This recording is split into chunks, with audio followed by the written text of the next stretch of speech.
Welcome back to Big Nick's Meats and Treats. Today we're doing a tri-tip on the Weber Kettle grill. I'll be using briquettes for that. I got a 2-pack of tri-tips from Costco. We're gonna get this sucker on the grill. I'm gonna go fire up the grill and we'll see you out there. When it comes to briquettes for the Weber Kettle, there's really only two kinds of briquettes that I like to use. Either the Kingsford Professional or the B&B Charcoal. Each have their pros and cons. What I like about the Kingsford is they're easy to light, they get hot real fast. The B&B, harder to light, but they get hotter and they last a lot longer. So those are the main two that I'll use. When it comes to lighting, I'll either use the Kamado Joe fire starters that I use in the Kamado, or I'll use these Weber lighter cubes. These work pretty good too. So either one of these are both available on the Amazon if you want to go there and check them out. So let's get the briquette set up in this Weber and get going. All right, so if you see how I have the briquette set up in here, I have the briquette set up on one side. I got my lighter cubes in there. When this gets hot, I'm going to have one side of the grill that's going to be direct heat and the other side that's going to be indirect heat. You don't want it all to be direct heat because it's just too hard to cook. So I'm going to go ahead and light these lighter cubes. These Weber lighter cubes are pretty easy to start. I have the vent all the way open on the top. The Weber is a lot like the Kamado as far as you got to control the heat with the bottom vent and the top vent. The bottom vent being the gas pedal, the top vent being the brake. So I'm going to get these things fired up and get them hot, and we'll get that tri-tip on. All right, I'm going to go ahead and season up this tri-tip. With this particular cut of beef, I usually just do kosher salt and butcher's grind black pepper. Unless I'm doing a prime rib or something like that, I'm pretty much just salt and pepper.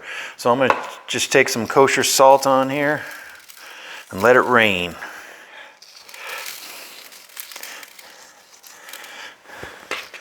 It's a pretty good size cut of meat, so don't be shy. Make sure you get the edges.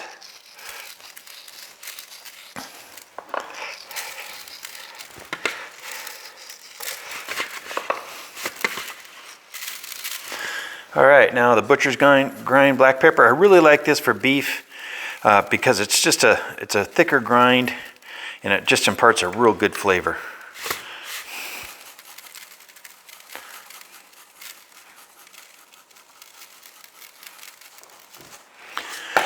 Okay, so the briquettes are still getting hot. I'm going to put this on the kettle. I'm going to shoot for a temperature of 250 by controlling the vents, and I'm going to put the meat on the indirect side, probably for a half hour or so, get a little bit of flavor on it. And then I'm going to switch it over to the direct heat side and get that sear. So I'll see you in a bit. All right, we have our tri-tip on the grill. I put it on the indirect heat side. I've turned the vents way down on the bottom and the top. I put a probe in here so I can monitor ambient temperature as close as I can. And I'm going to put this probe right in the middle of the meat.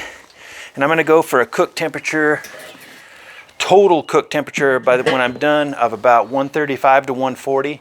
So I'll probably cook this to about 100 degrees. And when it gets to 100, then I'm going to throw it on the direct heat side and get a sear. So we'll see you in a little bit.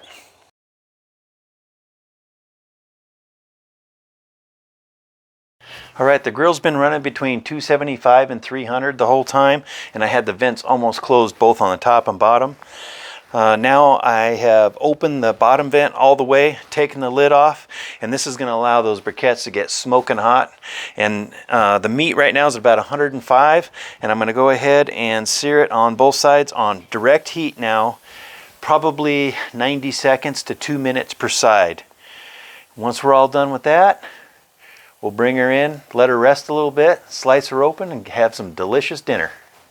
All right, as you can see, the sear came out real nice. I seared it for about 3 minutes per side on the direct heat. Those briquettes got smoking hot as soon as I opened up the vent, so I did about 3 minutes per side.